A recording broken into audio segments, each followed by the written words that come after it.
یہ واقعہ ہے ایک دشمن کی گواہی کا، یہ واقعہ ہے میرے نبی کریم صلی اللہ علیہ وسلم کے سچے ہونے کی گواہی کا، یہ واقعہ ہے 6 ہجری کا، یہ واقعہ ہے ابو سفیان اور قیصر روم کا کہ جب 6 ہجری کو نبی کریم صلی اللہ علیہ وسلم نے اپنے وقت کے مشہور بادشاہوں کے پاس سفیر بھیجے اور ان کو اسلام لانے کی دعوت دی، تو ان بادشاہوں میں قیصر روم بھی شامل تھا، اس کا نام ہرقل تھا۔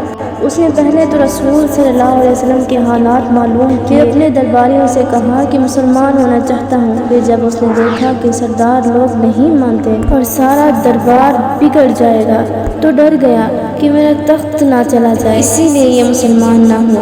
قیصر روم نے رسول صلی اللہ علیہ وسلم کے حالات معلوم کرنے کے لیے حکم دیا کہ جب کوئی شخص مکہ سے آیا ہوا شام میں ملے تو اسے دربار میں حاضر کیا جائے۔ تلاش کرنے والوں کو ابو سفیان ملا، اس کے ساتھ اور بھی کچھ آدمی تھے۔ یہ نبی کریم صلی اللہ علیہ وسلم کے ساتھ کئی لڑائیاں بھی کر چکا تھا اور ان دنوں میں بھی وہ نبی کریم کا سخت دشمن تھا۔ ابو سفیان کا بیان ہے کہ اسے شہر ایلیا میں لے گئے، دربار سرداروں سے بھرا ہوا تھا اور ہرقل تاج پہنے بیٹھا ہوا تھا۔ ہرقل نے اپنے ترجمان سے کہا، ان سے پوچھو کہ تم میں سے اس محمد صلی اللہ علیہ وسلم کا قریبی کون ہے جو اپنے آپ کو نبی سمجھتا ہے؟ تو ابو سفیان نے کہا، میں ان کا قریبی ہوں۔ تو قیصر روم بولا، کیا قرابت ہے ان سے؟ ابو سفیان بولا، وہ میرے چچا زاد بھائی ہیں۔ ابو سفیان کہتا ہے کہ میں نے یہ اسی لیے کہا کہ قافلے میں میرے سوا عبد مناف کی نسل سے کوئی نہ تھا۔ قیصر روم نے حکم دیا کہ اسے آگے بلاؤ، اس کے ساتھیوں کو اس کے کاندھے کے برابر کھڑا کر دو۔ میں اس ابو سفیان سے کچھ باتیں پوچھوں گا اور اس کے ساتھیوں کو سمجھا دو کہ اگر یہ جھوٹ بولے تو مجھے سچ بتا دیں۔ قیصر روم نے سوال کرنا شروع کیے اور سب سے پہلے کہا کہ اس کا نسب کیسا ہے جو نبی ہونے کا دعویٰ کرتا ہے۔ ابو سفیان نے کہا، وہ عالی نسب ہے۔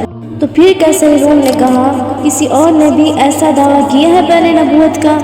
ابو سفیان نے کہا، نہیں۔ قیصر روم نے کہا، اس شخص کو کبھی جھوٹ بولنے کی تہمت بھی دی گئی ہے؟ تو ابو سفیان نے جواب میں کہا، نہیں۔ تو قیصر روم نے پھر کہا کہ اس کے باپ دادا میں سے کوئی بھی بادشاہ ہوا ہے؟ ابو سفیان نے کہا، نہیں۔ قیصر روم نے پھر کہا کہ سردار لوگ اس کا مذہب مان رہے ہیں یا غریب لوگ؟ ابو سفیان نے جواب میں کہا، غریب لوگ۔ قیصر روم نے پھر سوال کیا کہ وہ بڑھ رہے ہیں یا گھٹ رہے ہیں تعداد میں؟ تو ابو سفیان نے کہا، وہ بڑھ رہے ہیں تعداد میں۔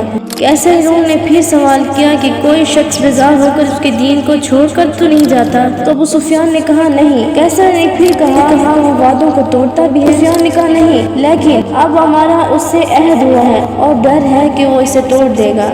قیصر روم نے پھر کہا، کبھی تمہاری اس سے جنگ بھی ہوئی ہے؟ تو ابو سفیان نے کہا، ہاں۔ قیصر نے پھر سوال کیا، پھر نتیجہ کیا رہا اس جنگ کا؟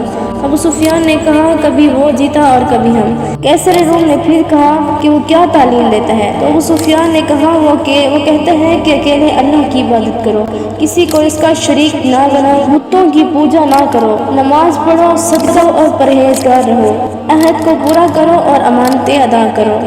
تو قیصر روم نے کہا کہ اگر دیکھ تیرے جوابات سچے ہیں تو اس جگہ کا بھی مالک وہ بن جائے گا جہاں میں بیٹھا ہوں، کاش میں اس تک پہنچ سکتا اور کاش میں اس کے پاؤں دھویا کرتا۔ یہ تھی ایک دشمن کی زبان سے میرے نبی کے لیے سچی گواہی جو کہ ابو سفیان نے دی۔